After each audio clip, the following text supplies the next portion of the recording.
Pigweed here. Today we review a pub ale and discuss non-profits.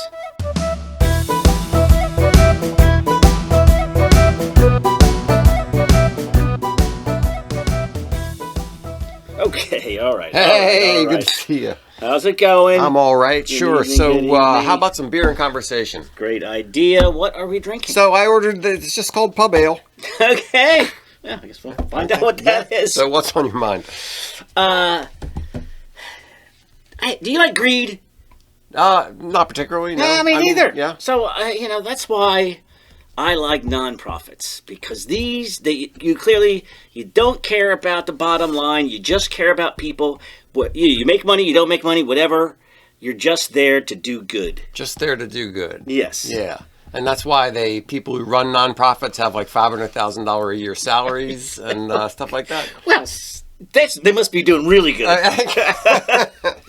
Doing well and doing good. Yeah. Yeah. Okay. Well, let's talk about that. But first, let's get into this Black Abbey pub ale. I saw this pub ale, and it reminded me of a recipe that I do. I call tavern ale. Yeah. And I said, well, okay, let's see what it is. Well, I'm getting some tavern ale just by the sight of it. The sight of it is taverny, which is kind of coppery. Yeah, kind of coppery. Maybe along the Yingling side. Mm-hmm. It's definitely got some malty. Yeah, maltiness smells to it, and it's 4.8% from Nashville, Tennessee, Black Abbey Brewing Company. Ooh. And it tastes like something. It might taste like that. That tavern ale was the Copperhead. What was the brewing? They used to have it over there by the mill. Ram's Head. Yeah, Ram's Head. Yeah.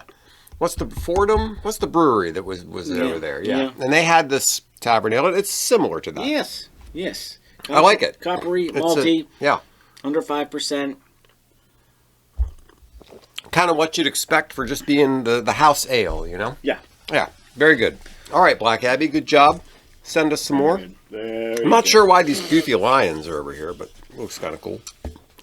Okay, so nonprofits. What brought this to your mind? Well, so many years, I've been sitting on this topic for about 2.5 years when this story came out. So this is what inspired it. But I've just been sitting on it. And then when the USAID story came out, I said, well, let's combine these two and talk about this. And this was, do you remember the cancer moonshot? Yes, I do. So, I mean, if we can pool all of our resources in a Manhattan Project to go to the moon kind of a way. Why can't we do that? Right. And so I already saw the Biden Cancer Initiative founded in 2017. So he's going to kind of lead the way in this moonshot. Mm-hmm. And the story says the Biden Cancer Center spent millions on salaries and zero on research. Wow. I mean, zero. So $4 million in 2 years, and they spent $3 million on payroll. And what were those people doing? Well, here, hold on. We've got they spent $56,000 on conferences, $59,000 on travel, right? And then the next year was $97,000 on travel and $742 on conferences. So I guess you just set up conferences in the Bahamas and talk about cancer, the need for more cancer research. Yeah, without actually doing any of it. Without actually doing anything to try to solve cancer, you're just raising awareness. That's a big important. Ribbons, lots of ribbons. Yeah. Yes. Right. So have some awards, maybe. I was just thinking about the whole. It came to mind that it's a bit of a scam when you set up a foundation, nonprofit, of course. Yeah. You get these funds, private and then it's all overhead and salaries. And it's just a make work thing. You're pushing money around, setting up conferences. Yeah, I'm more and more convinced that there's so many parts of our society are set up exclusively as ways for politicians to funnel money to their friends and people who help them out. Yeah. It's just like, don't worry, we'll take care of you. We'll put you in some cushy job. Yeah, like, for example, I don't know if you remember this, there was a time when they were trying to push Joe out, and they wanted Kamala to step aside because everybody knew Kamala was a catastrophe. So they said, how can we get Kamala to step aside so we can get somebody else to come in and take the mantle and run for president? And they were saying, oh, we'll just offer her that, you know, she'll be the head of some foundation. We'll pay her $2 million a year. And that's just the way it works. Yeah. You know, somebody's on they're board directors of 4 different charities. They don't know anything about the topics themselves. That's right. And they just get paid, and maybe they go on some cushy vacations, and they show up at meetings, and they sit there and they drink their Chardonnay and whatever, but they don't actually do anything.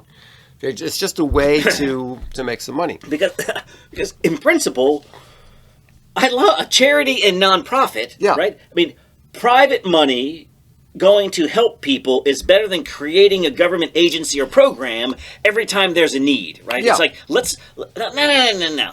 There's a drug treatment center. Mm-hmm.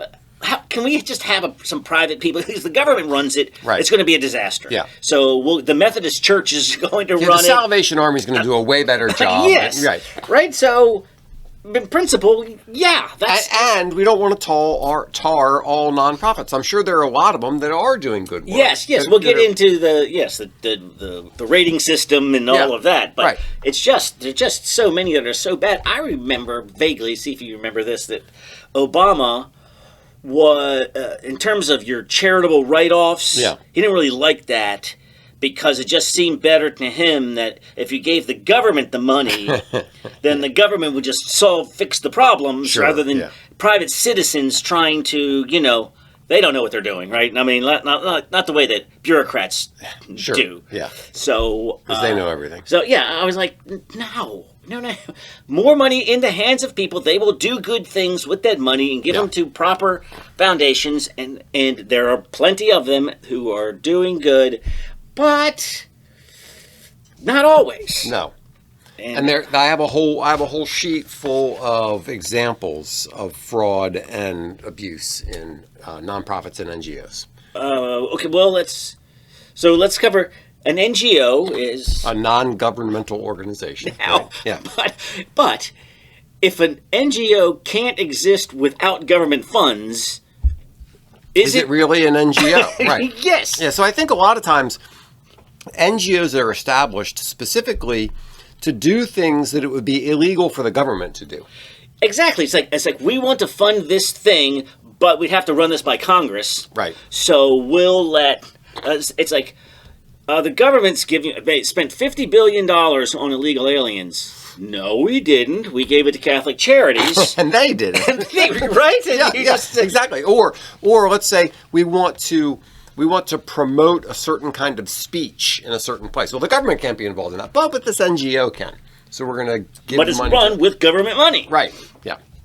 So I think it's a way to get around restrictions, and it's sneaky and doesn't seem all that appropriate. No, especially if there are all of these NGOs that are run with tax money. Right? So it's tax money.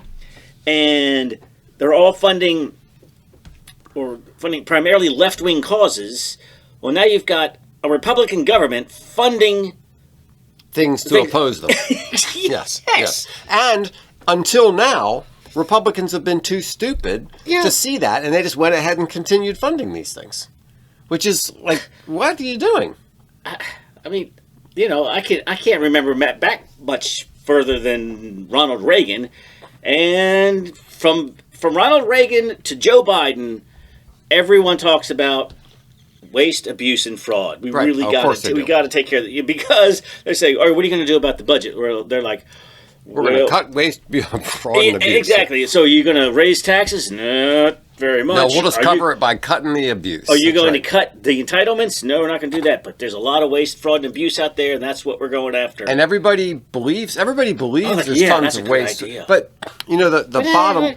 And then we got to the point where we're going, I guess it can't be done. I guess it can't be fixed. I don't know if these Doge numbers are going to work out the way Elon Musk says. I mean, they're talking about cutting trillions of dollars. Right. And I'll believe it when I see it. But whenever they talk about cutting waste, fraud, and abuse, it's like it's like trimming the fat around the edges of a cut of beef. You know, the big things are entitlements, Social Security, the military. Those are the big things that drive the budget. Right. And this idea that you're going to balance the budget on waste, fraud, and abuse, I don't believe that. No, I don't believe it either. But I think telling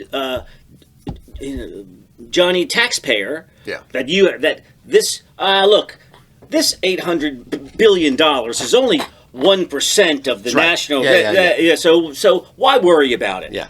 It shouldn't sit well with him, and there should be some recourse. Yes, it should be cut. Yeah, 1% here and 1% there, and pretty soon you got a lot of money. You know. Yeah. So we have these two things going, like the Clinton Foundation. So you have different scenarios where sometimes the NGO or the nonprofit is established so that the government can funnel money into it. But other times you have these things like the Clinton Foundation where foreign governments and other people can funnel money into them because they want to win favor with the Clintons, right? Isn't it funny? She's Secretary of State. Bill Clinton is running some foundation who's getting $2 billion for a speech in Tajikistan. Yeah. And isn't it funny that donations to the Clinton Foundation all fell apart after they weren't in power anymore? Yes, I wonder what... I wonder why that happened. I wonder what Hunter Biden's paintings are going for right now. Right, exactly. Yeah, so there's all this under-the-table shuffling money around, and I don't in any way want to malign the nonprofits that are doing good work, that are, going out there and helping people and doing, like, the Salvation, I'm not sure if that's a nonprofit. I'm not sure what their status is. It might be a church. But you have other groups, maybe Wounded Warriors. I don't know a lot about them. But, I mean, there are other groups out there that are trying to do good work. And God bless them. That's fantastic. And but I am pro-charity and pro-nonprofit. But there's a lot of abuse and fraud going on out there. And just not just funny money, but just fake work. Mm-hmm. Mm-hmm. Yeah, and it's just a way for somebody to, like, maybe you're running for Congress and you lose, and then it's like, well, what am I going to do for the next 2 years? Oh, just go work for this nonprofit, to tide you over until you run next time. Right? Yeah. The next administration, then we can stick you back in this place over here. But it seems like there would be more accountability if it is private money, and the people are going, so what do I get for my, what exactly are you doing? Where is the money being spent? Rather than getting government grants. Yeah.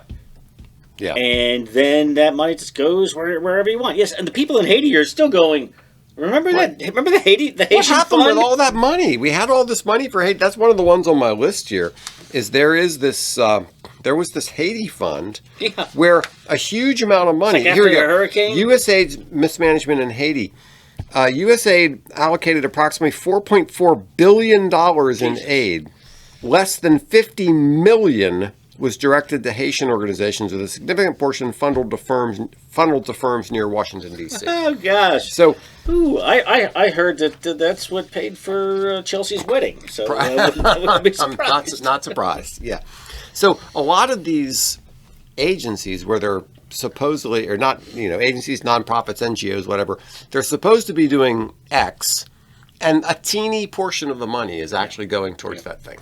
And then I heard foreign aid described as taking money from poor people in rich countries and giving it to rich people in poor countries. Yes. Because even when it does finally get to the country, it doesn't actually trickle down to the people themselves. Even food aid. What happens is the warlords come and capture it at the dock, right, and take it, and they distribute it to their people. Yeah. There are no...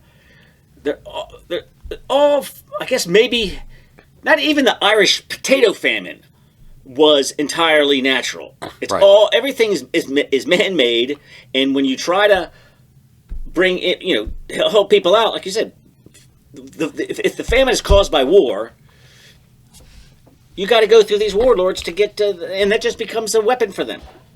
Yeah.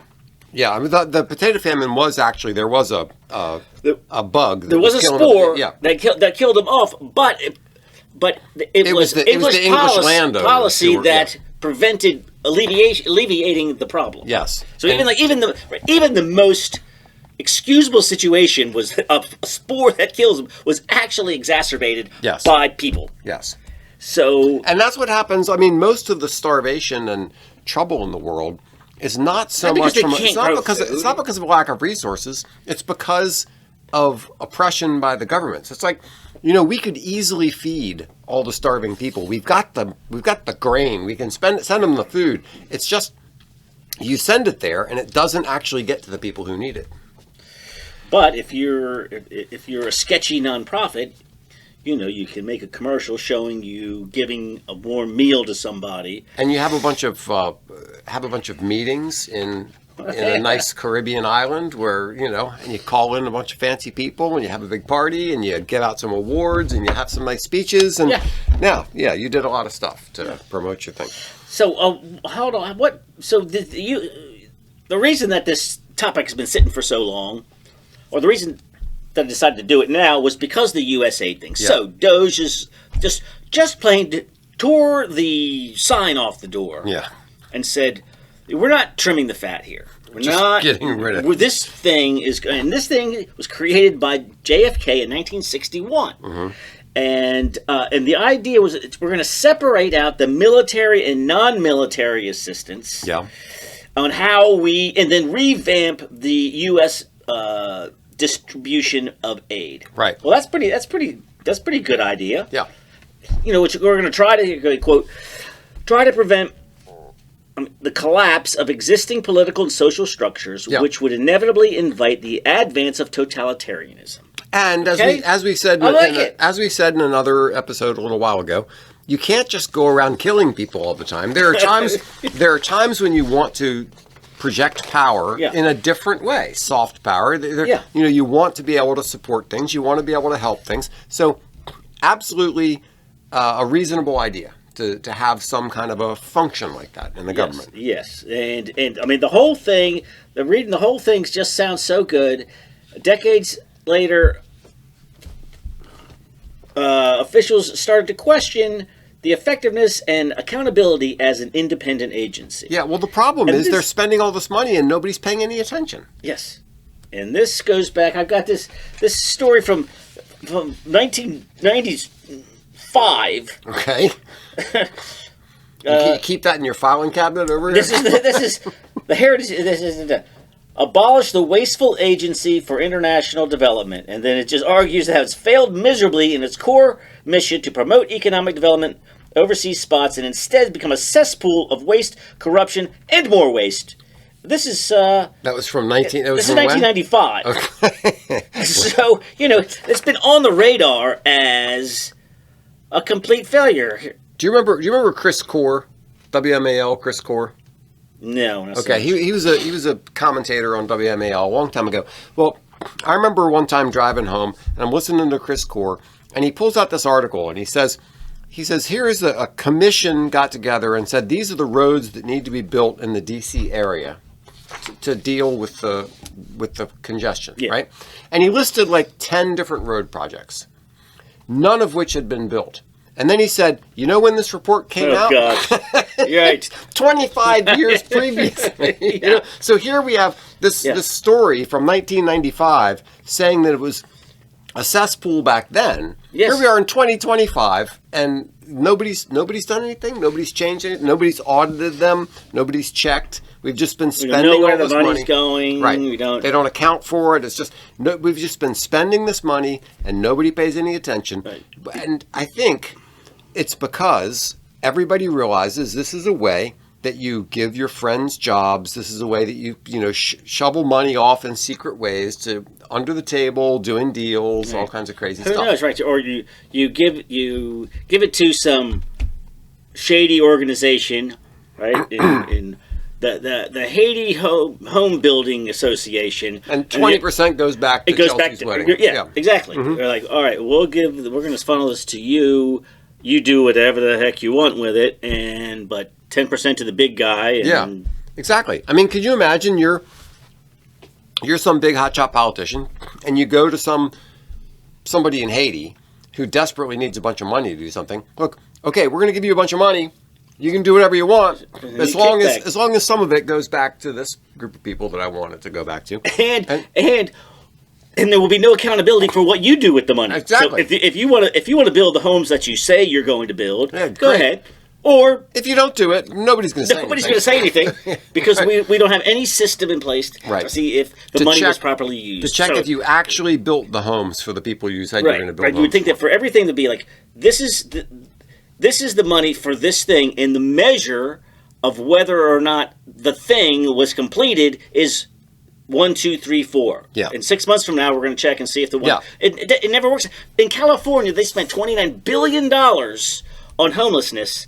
They don't know where the money went, and they never had a system to determine before they handed the money out, how are we going to measure that this money did the things that we were hoping it would do? Yeah. So there was never even a system in place to check, and now they don't even know where the money is.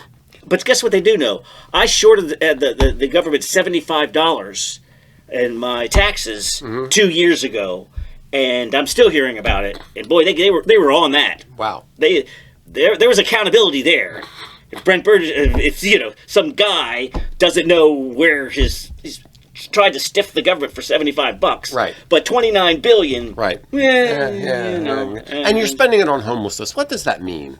I mean, what did you do? Did you buy a bunch of tents for the people? What did you do? I mean, shouldn't you be required to say what you did? Yeah, somebody say have some. Okay, we're gonna take this area and we're gonna build some homes. We're gonna move these people out, and we're gonna get another. And we're gonna get some counseling. We're gonna get some drug therapy. During this time, we housed 100,000 people. We put 75,000 people through drug treatment. Right.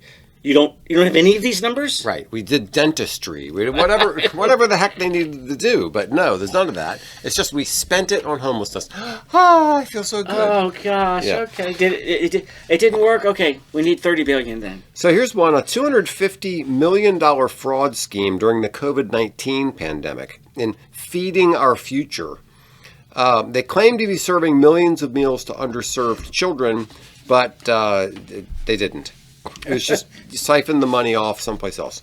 I've got like loads and loads, example after example of, and it's not just in the United States. Some of these are. Here's one from Australia, where they stole funds that were supposed to be going for a youth program.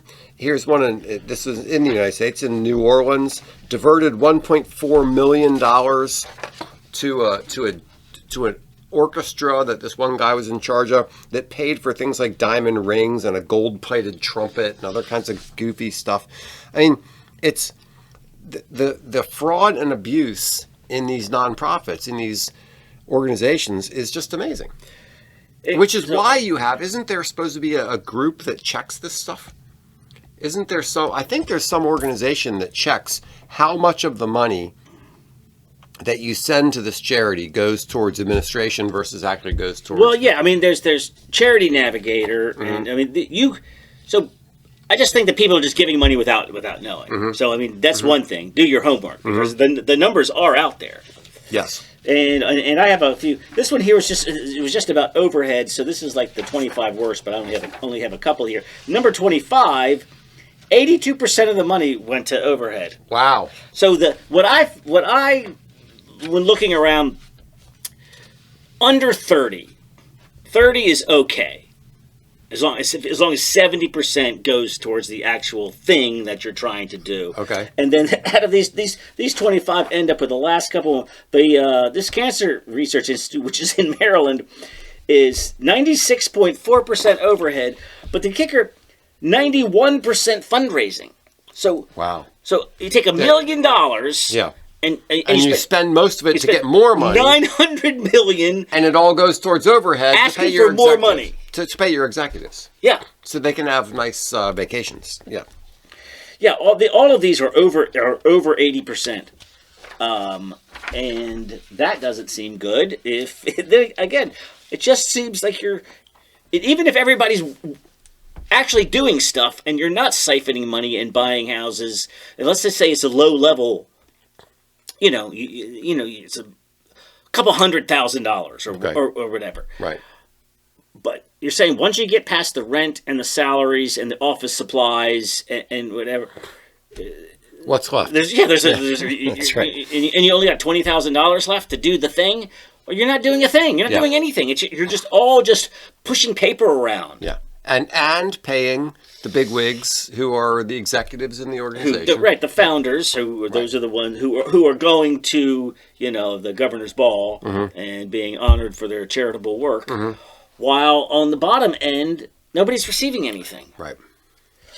Although, like I said, sometimes you don't. At least you're not making too much money. Because you hate capitalism and greed. So this nonprofit here is dedicated to reducing smoking in young people. Seems like vaping and smoking. I mean, that's a good thing. Sure, do, yeah, right? Why not? So, but they're not producing a product. There's right. there's no profits being made here to pay for these salaries. And this is just a sample of 4 people here. Nicole here is making 198, plus she's got 23 in incentive pay. Right. And then there's 37,000 in benefits. The total compensation is 280. Kathy is at 434 with another 100 in incentive. The final is 733, and then Robert over here comes in at 409. This is all the same nonprofit organization that you've never heard of, that you're not even sure if they're doing any good. What are they trying? These are the people who are trying to stop smoking and vaping and that sort of stuff. Yes, I mean, how is there this much money at this? And this is just 4 people. There's tons of this in this corporation. Yeah. And I'm sure you could pay somebody $75,000 to do that. Whatever they're doing, 75 seems like it's plenty. Yeah. How can you be making this kind of money? Oh, so what do you? She's turning her nose up at all the businessmen in the room worried about making profits. Oh gosh. Yeah. Yeah. While making 5G. Yeah, that's pretty crazy. So. What? So let me. This is really not the topic, but it kind of could be about spending taxpayer money and not really being sure if that's the appropriate place to spend taxpayer money in this whole Doge thing. What about the recent kerfuffle with NPR and public radio? So this has been like a conservative dream for, 30 years, is get rid of NPR. Yeah. Because NPR is so far to the left. Actually, I listen to Up First by NPR in the morning because I think it's interesting to hear what they have to say. But they are so... All things considered, I was a big fan of that. They have some good programming, but they're so far to the left. They have no registered Republicans on the staff. 87 to 0. Yeah. And they are very, very clearly biased. And okay, fine, you can be biased, but why do you take my money to fund this this kind of coverage? So I like some NPR shows. What's that Wait, Don't Tell Me thing they have on the week? That's a great show. It's a great show. But that show could support itself in a free market. They always tried out Sesame Street. Sesame Street kills. The Sesame Street would do great as a regular show. And then they spend 5 minutes going, this show made possible by the Robert Wood Foundation and a grant from Exxon. Oh, I know. And you know what I mean? This is basically commercials. Yes. So why do you need taxpayer money? There is a big question about how much of that is commercial, but they've had some of them testifying in Congress recently, where people are asking, why should we be supporting you when you're clearly so biased? And they brought in the chief and they said, did you know that you have no Republicans on your staff? Did you know that you've referred to right-wing extremism, like 95 times, and you referred to left-wing extremism twice? Yeah.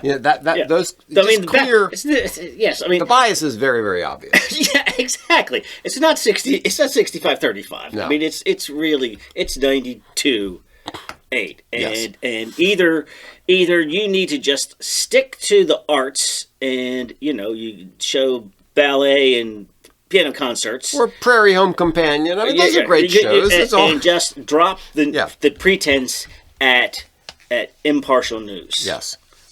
And also, why should the government be funding Prairie Home? It's a good show. I like it, but why should the government be funding that? It support itself. I mean, if it were a podcast, yeah, it'd do just fine. Yes. Yeah, it used to be Garrison Keillor. Now it's that guy from Nickel Creek, right? Who does it, and very talented people. Very. I've not heard show. Anything since Garrison Keillor. Oh yeah.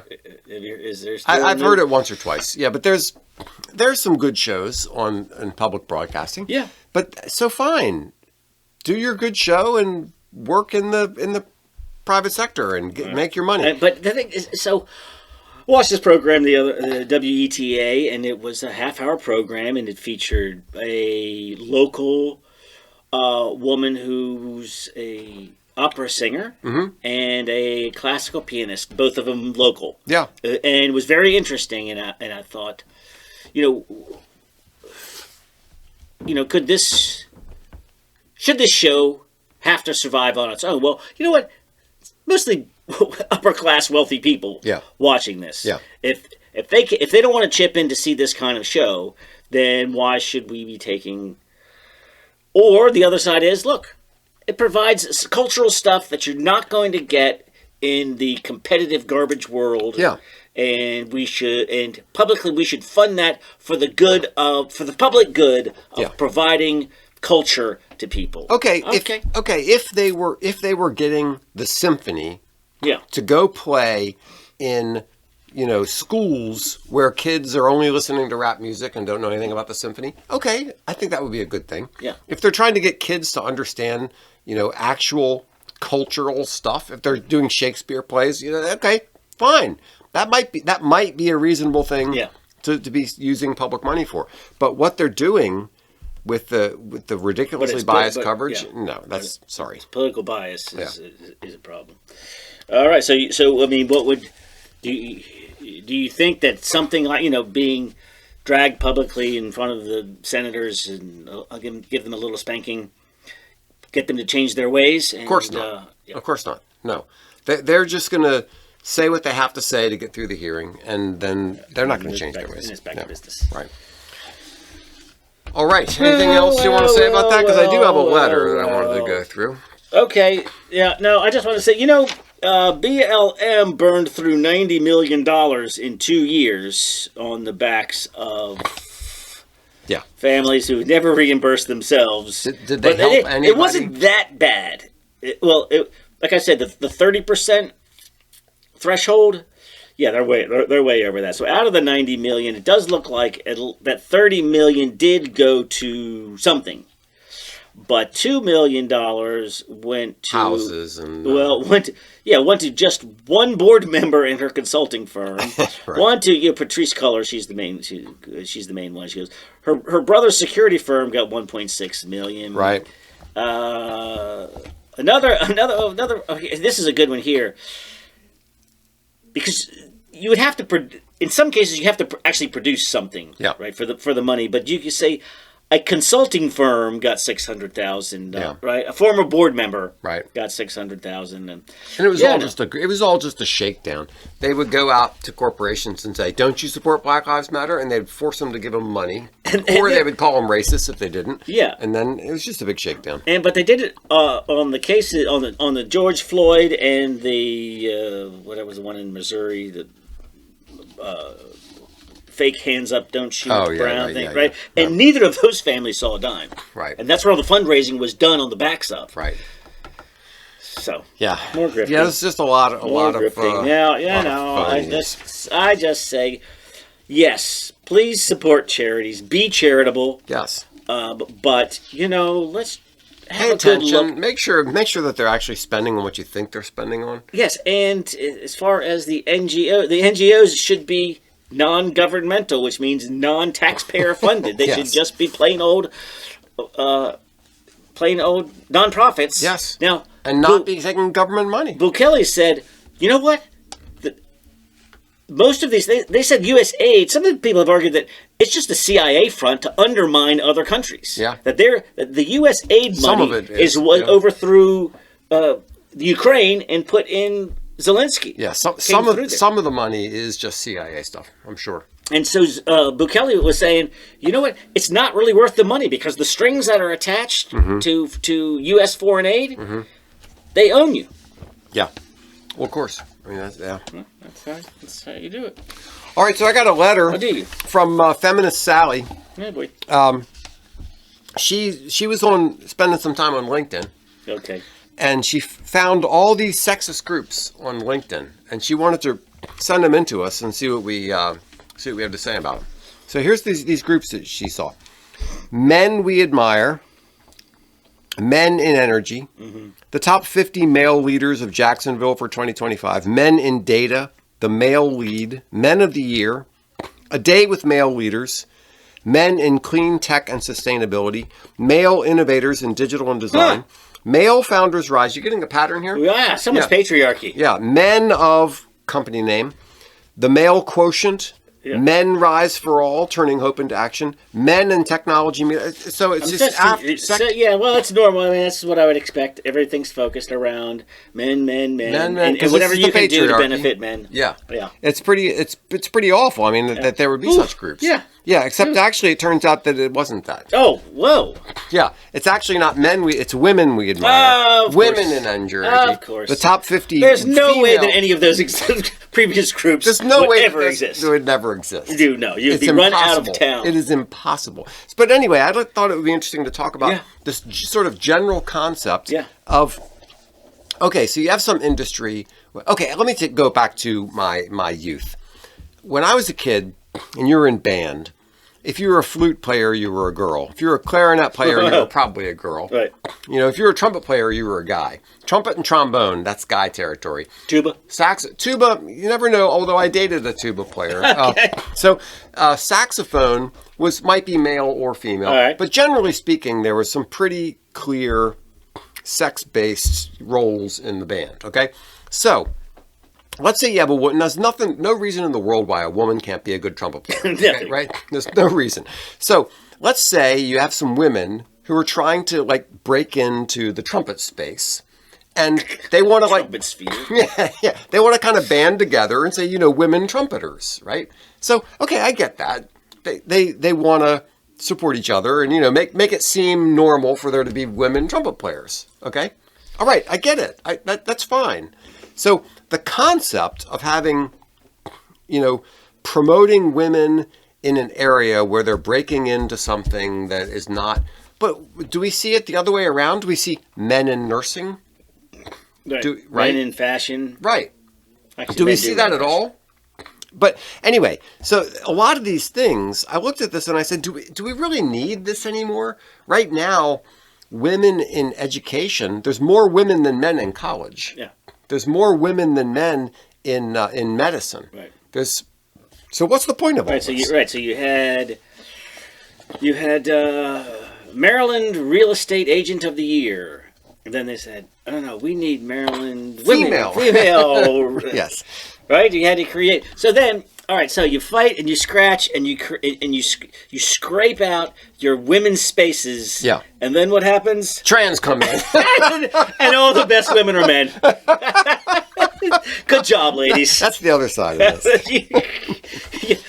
You fought so hard, and then you gave in. You just crumbled like a wet trash bag. That's right. Right? It just said, I guess we have to say that's okay because we're afraid to say otherwise. We're afraid to say otherwise after all that work. Yeah, well, Feminist Sally, thanks for bringing this to our attention. But there really is this idea of equality. It's just such a pretend thing, and it gets tiresome. Yes, it does. All right. Cheers. Thanks so much for listening to Beer and Conversation with Pigweed and Crowhill. Remember to visit us at pigweedandcrowhill.com or send us an email at pigweedshow@gmail.com.